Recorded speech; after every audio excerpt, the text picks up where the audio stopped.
2006, I decided to move down to Knoxville, Tennessee.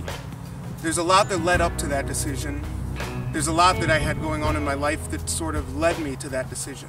I was nearly 2 years out of high school. I had tried the community college thing. I'd signed up at least 3 times and dropped the classes. I wasn't going anywhere with it. School obviously wasn't what I was ready for. I was working full-time for Home Depot, but I was working nights, Monday through Friday, basically till 6 a.m., sleeping during the day. It really put a damper on the ability to have a natural sleep pattern and social life that goes along with something like that. I had spent a few years playing in a band, and that all began to fall through. They started getting to the drugs part of rock and roll. I was definitely not going to head that direction. It really was falling apart. It was something that was good, it was a good experience, but I had to walk away from that. I'm living at home, it's fine, I have a very caring, loving family, but it's just really suburban, really vanilla. It's the same thing that most of us have grown up around, and I sort of become extracted from this, and I had turned 20 years old and I still had this teenage angst, and I wasn't even a teenager anymore. So basically, when this girl that I was obsessed with decided to change her mind and go for somebody else, it was my snapping point, and I totally disconnected myself from that part of my life, and it was miserable, and it was terrible feeling, and we've all been there, and you know, heartbreak does that, and the other things that had to do with it. I got to a point that I was like, I don't care about this place anymore. I need to try something new. I need to get out. I've started a new beginning, suspiciously like the old one. Only this time I'm ready.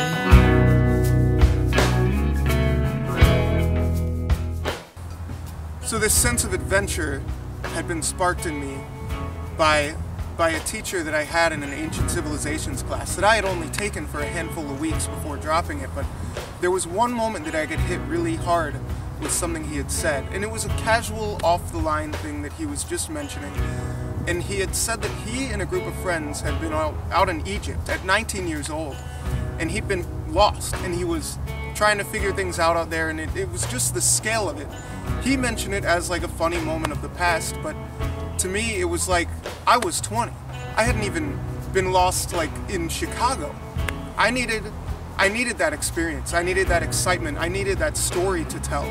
And I don't know if it was to impress other people or if it was to impress me, but I needed to go out and do something like that I would be really proud of. I needed to experience those sort of moments. I didn't have a lot of options, and it was maybe a few weeks later, I'm out to eat with my parents, just my mom and dad, and they mentioned something about my grandmother and my grandfather, and that basically hit me that they live in Knoxville, Tennessee.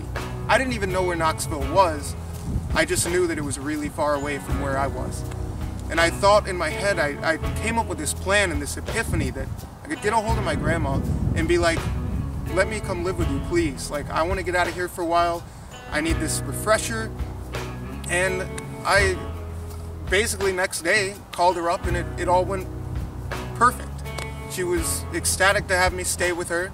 I'm sure I'd be able to transfer Home Depots. I would pack everything up, and I wanted to get it going right away. And I gave myself till May 6th, which was maybe like 6 weeks or something, to get this prepared.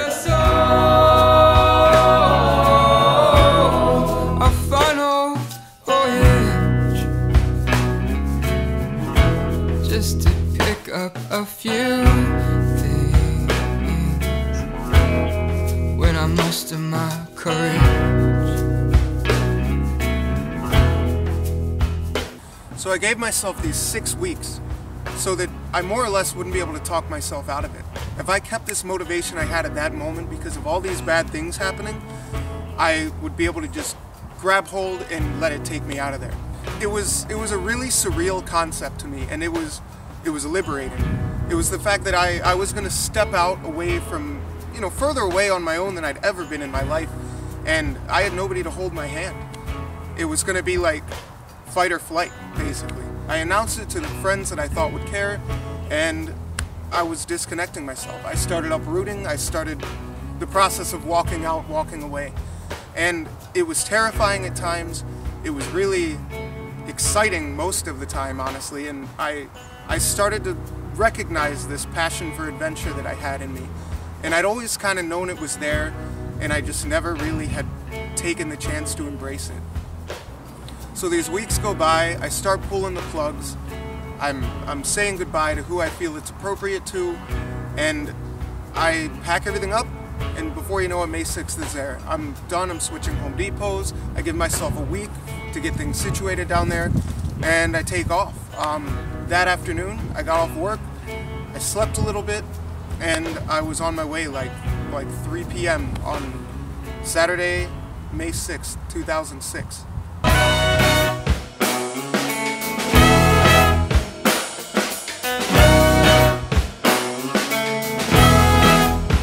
On the reason to leave and let you have it. Let you have it. So I start this 600-mile journey, and as I'm halfway and I start to really see the surroundings and things start to change, and I feel that separation from where I was. I became overwhelmed with this sensation of joy and adventure, and just this amazing sense of adventure and spirit that I hadn't felt since I was a child. It was like you could not take the smile off my face. And as I get into these mountains and as I cross these bridges and see these rivers and these landscapes that had only weeks before been something I'd see on a postcard or in a calendar, I was seeing them out of my windshield. And it was blowing my mind. And I was overjoyed that I was taking these steps to do something like that. I eventually make my way into Knoxville, Tennessee. I find my grandparents' house. I get there, I get situated, I figure my Home Depot situation out, I've got my overnights again.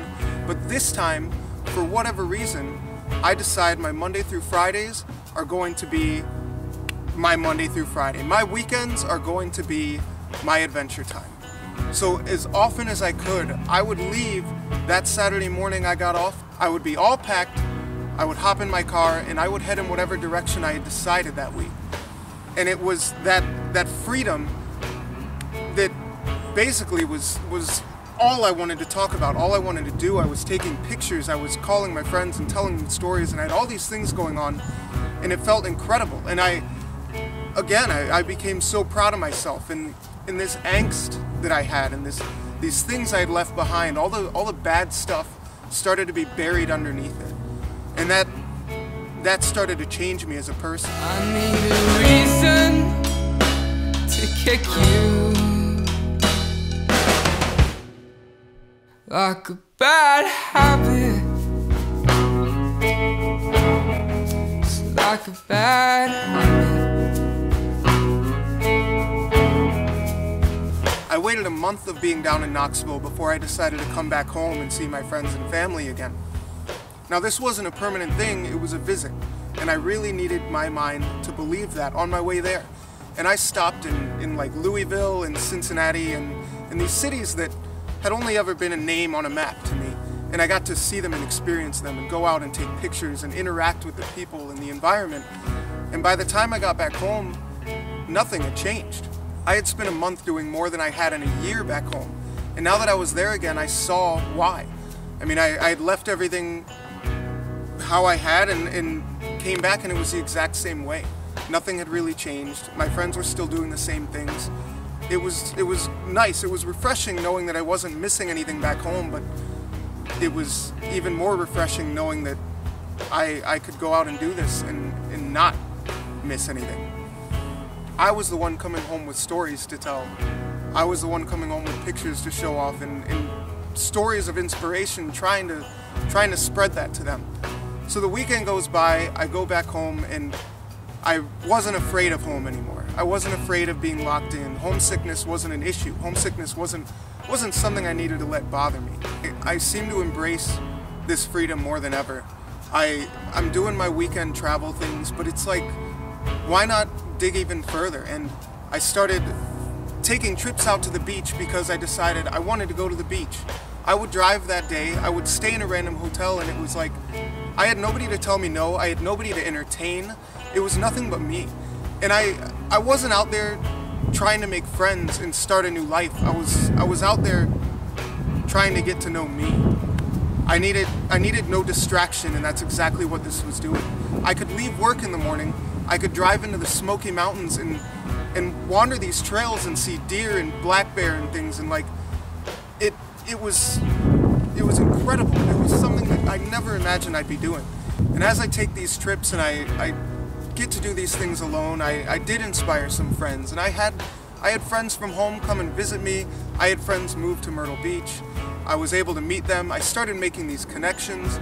We got to see things and do things together that, you know, it helped being in the same mindset, and I like to believe that I helped inspire that in some of them.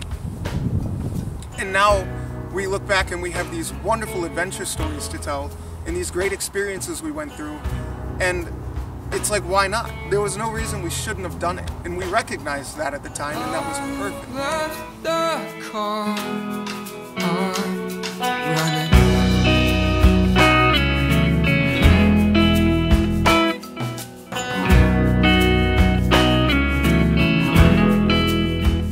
So what it was coming down to is months go by, and I have been doing all these things, I've been seeing these things in places and achieving these goals that I had set for myself that year.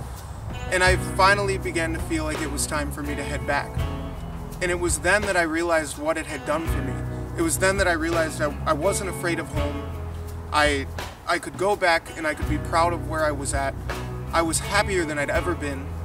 I can't explain it. It was such a slow evolution, but I wasn't drinking. I never was doing drugs. I was playing music more than ever. I was writing. I was reading again. These things had changed in my life for the better, that it had just sort of happened naturally. I had been inspired in a way that I wanted everyone else to be inspired, I suppose. So it was like I served my time out there. I had that connection and that opportunity. I embraced it for what it was, and I was ready to go back home. What I came home knowing is that an opportunity like that wasn't worth passing up. It may have been temporary, it may have just been that year of my life taken out, but I did more growing up in that year than I ever did before then. It was like going from 20 to 21 changed me entirely. And this trip, this time out, was exactly what that did for me. So while I only spent that year out in Tennessee, it let me recognize the fact that that doesn't have to be the only year I do something like that. And it doesn't have to be me alone that I do that with. But I want to spread that, I suppose. I want other people to have that experience. I know where we come from. I know how the suburbs are for my generation. And I want them all to feel something like I did for this time in my life. I feel like it would be beneficial, nothing but beneficial, for anyone that ever tried it. So don't sit around watching movies and reading books about this sort of thing when you can do it yourself.